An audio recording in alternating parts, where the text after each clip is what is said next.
ಭಾರತೀಯ ಸಂಸ್ಕೃತಿ ಮತ್ತು ಪರಂಪರೆಗಳು ಆಧ್ಯಾತ್ಮಿಕ ಚಿಂತನೆ, ಪ್ರಕೃತಿಯೊಂದಿಗೆ ಹೊಂದಾಣಿಕೆ ಹಾಗೂ ಮಾನವನ ಆಂತರಿಕ ಶುದ್ಧತೆಯ ಮೇಲೆ ಆಧಾರಿತವಾಗಿವೆ. ಇಂತಹ ಸಂಸ್ಕೃತಿಯಲ್ಲಿ ಅಮಾವಾಸ್ಯೆ ಎಂಬ ದಿನಕ್ಕೆ ವಿಶಿಷ್ಟ ಸ್ಥಾನವಿದೆ. ಚಂದ್ರನ ಪ್ರಕಾಶ ಸಂಪೂರ್ಣವಾಗಿ ಕಾಣೆಯಾಗುವ ಈ ದಿನವನ್ನು ಕೇವಲ ಖಗೋಳೀಯ ಘಟನೆಯಾಗಿ ಮಾತ್ರವಲ್ಲದೆ ಆಧ್ಯಾತ್ಮಿಕವಾಗಿ ಅತ್ಯಂತ ಶಕ್ತಿಶಾಲಿ ಸಮಯವೆಂದು ಪರಿಗಣಿಸಲಾಗುತ್ತದೆ. ಅಮಾವಾಸ್ಯೆಯು ಅಂತ್ಯ ಮತ್ತು ಹೊಸ ಆರಂಭದ ಸಂಕೇತವಾಗಿದೆ. ಹಳೆಯ ನಕಾರಾತ್ಮಕತೆ, ದುಃಖ, ವಿಘ್ನಗಳನ್ನು ತ್ಯಜಿಸಿ ಹೊಸ ಸಂಕಲ್ಪಗಳು, ಶುದ್ಧ ಚಿಂತನೆ ಮತ್ತು ಸಕಾರಾತ್ಮಕ ಶಕ್ತಿಯೊಂದಿಗೆ ಜೀವನವನ್ನು ಮುಂದುವರಿಸಲು ಇದು ಸೂಕ್ತ ಸಮಯವೆಂದು ನಂಬಲಾಗಿದೆ. ಪುರಾತನ ಕಾಲದಿಂದಲೂ ಅಮಾವಾಸ್ಯೆಯಂದು ಪಿತೃಕಾರ್ಯ, ದಾನ, ಜಪ, ತಪ, ಪೂಜೆ ಮತ್ತು ವ್ರತಗಳನ್ನು ಮಾಡುವ ಪರಂಪರೆ ನಡೆದು ಬಂದಿದೆ. ಈ ದಿನ ಮಾಡಿದ ಸತ್ಕರ್ಮಗಳು ಹಲವು ಪಟ್ಟು ಫಲ ನೀಡುತ್ತವೆ ಎಂಬ ನಂಬಿಕೆ ಜನರಲ್ಲಿ ಇದೆ. ಮನಸ್ಸು ಸ್ಥಿರವಾಗಿರುವುದರಿಂದ ಹಾಗೂ ಹೊರಗಿನ ವ್ಯತ್ಯಯಗಳು ಕಡಿಮೆಯಾಗಿರುವುದರಿಂದ ಆತ್ಮಪರಿಶೀಲನೆಗೆ ಮತ್ತು ಆಧ್ಯಾತ್ಮಿಕ ಸಾಧನೆಗೆ ಅಮಾವಾಸ್ಯೆ ಅತ್ಯಂತ ಅನುಕೂಲಕರ ದಿನವೆಂದು ಹೇಳಲಾಗುತ್ತದೆ. ಅಮಾವಾಸ್ಯೆಯಂದು ಅನುಸರಿಸುವ ಅನೇಕ ಸರಳ ಆದರೆ ಅರ್ಥಪೂರ್ಣ ಉಪಾಯಗಳಲ್ಲೊಂದು ಪ್ರಮುಖವಾದದ್ದು ನಿಂಬೆಹಣ್ಣು ಮತ್ತು ಲವಂಗದ ಉಪಾಯ. ಈ ವಿಧಾನವು ಶಾಸ್ತ್ರೀಯ ನಂಬಿಕೆಗಳ ಜೊತೆಗೆ ಮಾನಸಿಕ ದೃಢತೆಯನ್ನು ಒದಗಿಸುತ್ತದೆ. ನಿಂಬೆಹಣ್ಣು ಭಾರತೀಯ ಜನಜೀವನದಲ್ಲಿ ಶುದ್ಧೀಕರಣದ ಸಂಕೇತವಾಗಿ ಬಳಸಲ್ಪಡುತ್ತದೆ. ಅದು ನಕಾರಾತ್ಮಕ ಶಕ್ತಿಯನ್ನು ಹೀರಿಕೊಳ್ಳುವ ಸಾಮರ್ಥ್ಯವನ್ನು ಹೊಂದಿದೆ ಎಂಬ ನಂಬಿಕೆ ಬಹಳ ಪುರಾತನವಾಗಿದೆ. ಅದೇ ರೀತಿಯಲ್ಲಿ ಲವಂಗವು ಶುದ್ಧತೆ, ರಕ್ಷಣಾ ಶಕ್ತಿ ಮತ್ತು ದುಷ್ಟಶಕ್ತಿಗಳ ನಿವಾರಣೆಗೆ ಸಂಬಂಧಿಸಿದ ವಸ್ತುವಾಗಿ ಪರಿಗಣಿಸಲಾಗಿದೆ. ಈ ಉಪಾಯವನ್ನು ಅಮಾವಾಸ್ಯೆಯ ದಿನ ಬೆಳಿಗ್ಗೆ ಅಥವಾ ಯಾವುದೇ ಮಹತ್ವದ ಕಾರ್ಯಕ್ಕೆ ಹೊರಡುವ ಮೊದಲು ಮಾಡಬೇಕು. ಒಂದು ತಾಜಾ ನಿಂಬೆ ಹಣ್ಣನ್ನು ತೆಗೆದುಕೊಂಡು ಅದರಲ್ಲಿ 4 ಲವಂಗಗಳನ್ನು 4 ದಿಕ್ಕುಗಳಲ್ಲಿ ಚುಚ್ಚಲಾಗುತ್ತದೆ. 4 ದಿಕ್ಕುಗಳು ಎಂದರೆ ಪೂರ್ವ, ಪಶ್ಚಿಮ, ಉತ್ತರ ಮತ್ತು ದಕ್ಷಿಣ.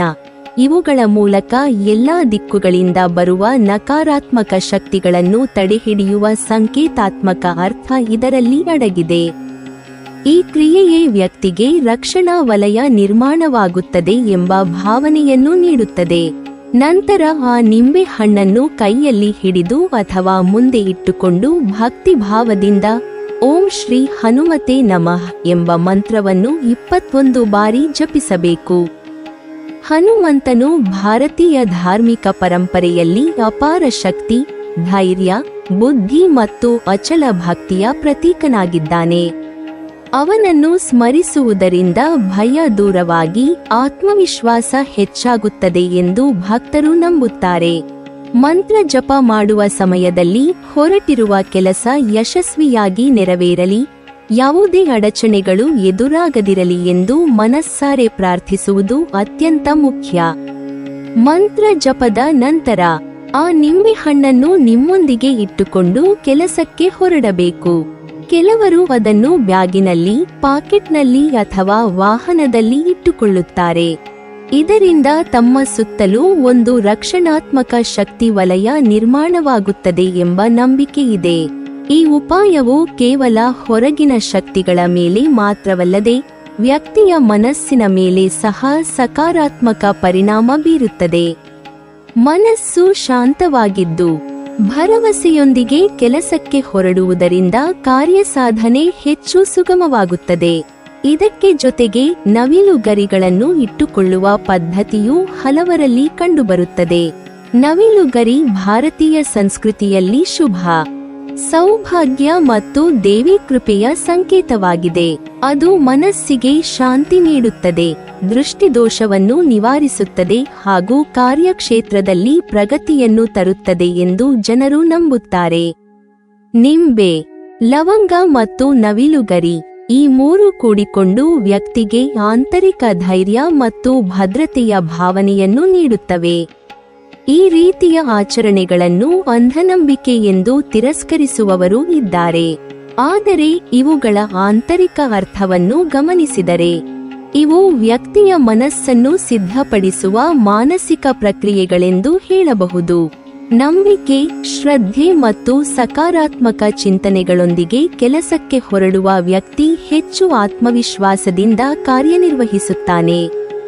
ಅದೇ ಆತ್ಮವಿಶ್ವಾಸವೇ ಯಶಸ್ಸಿನ ಪ್ರಮುಖ ಗುಟ್ಟು. ಹೀಗಾಗಿ ಅಮಾವಾಸ್ಯೆಯ ದಿನ ಮಾಡುವ ಈ ಸರಳ ಆದರೆ ಭಕ್ತಿಪೂರ್ಣ ಉಪಾಯವು ಕೇವಲ ಧಾರ್ಮಿಕ ಆಚರಣೆ ಮಾತ್ರವಲ್ಲ, ಜೀವನದಲ್ಲಿ ಶಾಂತಿ, ಧೈರ್ಯ, ಪ್ರಗತಿ ಮತ್ತು ತೃಪ್ತಿಯನ್ನು ತರುವ ಒಂದು ಮಾನಸಿಕ ಹಾಗೂ ಆಧ್ಯಾತ್ಮಿಕ ಸಾಧನವಾಗಿದೆ. ನಂಬಿಕೆಯೊಂದಿಗೆ ಮತ್ತು ಶುದ್ಧ ಮನಸ್ಸಿನಿಂದ ಇದನ್ನು ಅನುಸರಿಸಿದರೆ ಹೊರಟ ಕಾರ್ಯದಲ್ಲಿ ಯಶಸ್ಸು ದೊರೆಯುತ್ತದೆ ಎಂಬ ನಂಬಿಕೆ ಭಾರತೀಯ ಸಮಾಜದಲ್ಲಿ ಇಂದಿಗೂ ಗಟ್ಟಿಯಾಗಿ ನೆಲೆಸಿದೆ. ಕುಟುಂಬದ ಸಂತೋಷ ಮತ್ತು ಶಾಂತಿ ಎಂಬುದು ಮಾನವನ ಜೀವನದ ಮೂಲಭೂತ ಅಗತ್ಯಗಳಲ್ಲಿ ಒಂದಾಗಿದೆ. ವ್ಯಕ್ತಿಯು ಹೊರಗಿನ ಜಗತ್ತಿನಲ್ಲಿ ಎಷ್ಟೇ ಸಾಧನೆ ಮಾಡಿದರೂ ಮನೆಯೊಳಗೆ ಶಾಂತಿ, ಪರಸ್ಪರ ಪ್ರೀತಿ ಮತ್ತು ಅರ್ಥಮಾಡಿಕೊಳ್ಳುವಿಕೆಯ ವಾತಾವರಣ ಇಲ್ಲದಿದ್ದರೆ ಆ ಯಶಸ್ಸು ಅಪೂರ್ಣವಾಗುತ್ತದೆ. ಭಾರತೀಯ ಸಂಸ್ಕೃತಿ ಈ ಸತ್ಯವನ್ನು ಸಾವಿರಾರು ವರ್ಷಗಳ ಹಿಂದೆಯೇ ಅರಿತುಕೊಂಡಿದೆ. ಅದಕ್ಕಾಗಿ ನಮ್ಮ ಪರಂಪರೆಯಲ್ಲಿ ಭೌತಿಕ ಸಂಪತ್ತಿಗಿಂತಲೂ ಆಧ್ಯಾತ್ಮಿಕ ಮೌಲ್ಯಗಳಿಗೆ ಹೆಚ್ಚಿನ ಮಹತ್ವವನ್ನು ನೀಡಲಾಗಿದೆ. ಮನೆಯೊಳಗಿನ ಶಾಂತಿ ಮತ್ತು ಸಮೃದ್ಧಿಯನ್ನು ಕಾಪಾಡಿಕೊಳ್ಳಲು ಹಿರಿಯರು ಪಾಲಿಸಿಕೊಂಡು ಬಂದಿರುವ ಅನೇಕ ಆಚರಣೆಗಳು ಇಂದಿಗೂ ಪ್ರಸ್ತುತವಾಗಿವೆ. ಭಾರತೀಯ ಜೀವನ ಶೈಲಿಯಲ್ಲಿ ಪ್ರತಿದಿನವೂ ಒಂದು ರೀತಿಯ ಆಧ್ಯಾತ್ಮಿಕ ಸ್ಪರ್ಶವಿದೆ. ಬೆಳಿಗ್ಗೆ ಎದ್ದು ದೇವರ ಸ್ಮರಣೆ ಮಾಡುವುದು, ಮನೆಯ ಸ್ವಚ್ಛತೆಯನ್ನು ಕಾಪಾಡುವುದು, ಹಿರಿಯರಿಗೆ ಗೌರವ ನೀಡುವುದು, ದಾನ ಮತ್ತು ಸೇವೆ ಮಾಡುವುದು ಇವೆಲ್ಲವೂ ಕುಟುಂಬ ಜೀವನವನ್ನು ಸಮತೋಲನದಲ್ಲಿಡುವ ಸೂಕ್ಷ್ಮ ವಿಧಾನಗಳಾಗಿವೆ. ಇಂತಹ ಆಚರಣೆಗಳು ಕೇವಲ ಧಾರ್ಮಿಕ ದೃಷ್ಟಿಯಿಂದ ಮಾತ್ರವಲ್ಲ, ಮಾನಸಿಕ ಮತ್ತು ಸಾಮಾಜಿಕ ದೃಷ್ಟಿಯಿಂದಲೂ ಅತ್ಯಂತ ಉಪಯುಕ್ತವಾಗಿವೆ. ಇವುಗಳು ವ್ಯಕ್ತಿಯ ಮನಸ್ಸಿನಲ್ಲಿ ಶಾಂತಿ, ಸಹನೆ ಮತ್ತು ಸಕಾರಾತ್ಮಕ ಚಿಂತನೆಗಳನ್ನು ಬೆಳೆಸುತ್ತವೆ. ಪವಿತ್ರ ದಿನಗಳಲ್ಲಿ, ವಿಶೇಷವಾಗಿ ಅಮಾವಾಸ್ಯೆ, ಪೂರ್ಣಿಮೆ ಹಾಗೂ ಇತರ ಶುಭ ಸಂದರ್ಭಗಳಲ್ಲಿ ಅರಳಿ ಮರದ ಮುಂದೆ ಸಾಸಿವೆ ಎಣ್ಣೆಯ ದೀಪವನ್ನು ಬೆಳಗಿಸುವ ಪದ್ಧತಿ ನಮ್ಮ ಸಂಸ್ಕೃತಿಯಲ್ಲಿ ಮಹತ್ವದ ಸ್ಥಾನವನ್ನು ಪಡೆದಿದೆ. ಅರಳಿ ಮರವನ್ನು ದೇವಿ ಸ್ವರೂಪವೆಂದು, ಪಿತೃದೇವತೆಗಳ ನಿವಾಸವೆಂದು ಶಾಸ್ತ್ರಗಳು ವರ್ಣಿಸುತ್ತವೆ. ಈ ಮರದ ಮುಂದೆ ದೀಪ ಬೆಳಗಿಸುವುದು ದೇವರ ಕೃಪೆ ಮತ್ತು ಪಿತೃಗಳ ಆಶೀರ್ವಾದವನ್ನು ಪಡೆಯುವ ಸಂಕೇತಾತ್ಮಕ ಕ್ರಿಯೆಯಾಗಿದೆ.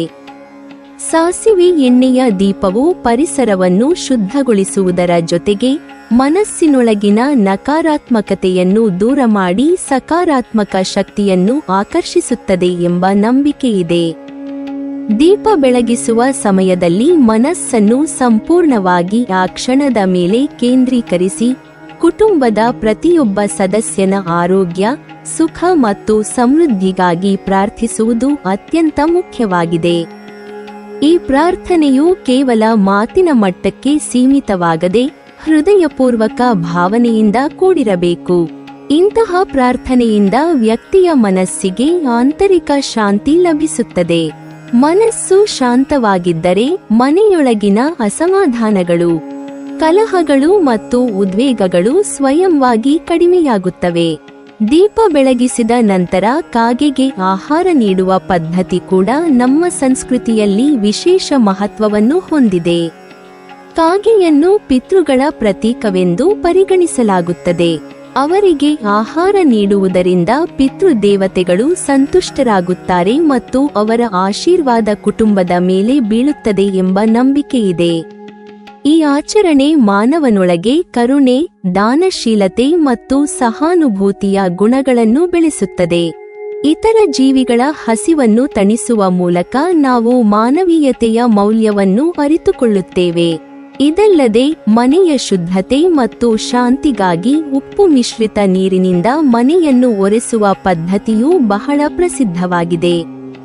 ಉಪ್ಪು ಶುದ್ಧೀಕರಣದ ಸಂಕೇತವಾಗಿದ್ದು ಅದು ನಕಾರಾತ್ಮಕ ಶಕ್ತಿಗಳನ್ನು ಹೀರಿಕೊಳ್ಳುವ ಶಕ್ತಿ ಹೊಂದಿದೆ ಎಂಬ ನಂಬಿಕೆಯಿದೆ. ವಾರಕ್ಕೊಮ್ಮೆಯಾದರೂ ಉಪ್ಪು ನೀರಿನಿಂದ ಮನೆ ಒರೆಸುವುದರಿಂದ ಮನೆ ಸ್ವಚ್ಛವಾಗುವುದರ ಜೊತೆಗೆ ಮನೆಯೊಳಗಿನ ವಾತಾವರಣ ಹಗುರವಾಗುತ್ತದೆ ಎಂದು ಹಿರಿಯರು ಹೇಳುತ್ತಾರೆ. ಇದು ಮನಸ್ಸಿಗೂ ಒಂದು ರೀತಿಯ ತಾಜಾತನವನ್ನು ನೀಡುತ್ತದೆ. ಈ ಎಲ್ಲ ಆಚರಣೆಗಳು ಹೊರನೋಟಕ್ಕೆ ಸಣ್ಣ ಮತ್ತು ಸರಳವಾಗಿದ್ದರೂ ಅವುಗಳ ಅಂತರಂಗಾರ್ಥ ಬಹಳ ಆಳವಾಗಿದೆ. ಇವುಗಳು ವ್ಯಕ್ತಿಯ ಜೀವನದಲ್ಲಿ ಶಿಸ್ತು, ಭಕ್ತಿ, ಸಹನೆ ಮತ್ತು ಸಕಾರಾತ್ಮಕ ದೃಷ್ಟಿಕೋನವನ್ನು ಬೆಳೆಸುತ್ತವೆ. ಮನಸ್ಸು ಶಾಂತವಾಗಿದ್ದರೆ ಕುಟುಂಬದ ಸದಸ್ಯರ ನಡುವೆ ಪರಸ್ಪರ ಗೌರವ, ಪ್ರೀತಿ ಮತ್ತು ನಂಬಿಕೆ ಹೆಚ್ಚಾಗುತ್ತದೆ. ಇದರ ಪರಿಣಾಮವಾಗಿ ಕುಟುಂಬ ಜೀವನ ಸುಖಕರವಾಗುತ್ತದೆ.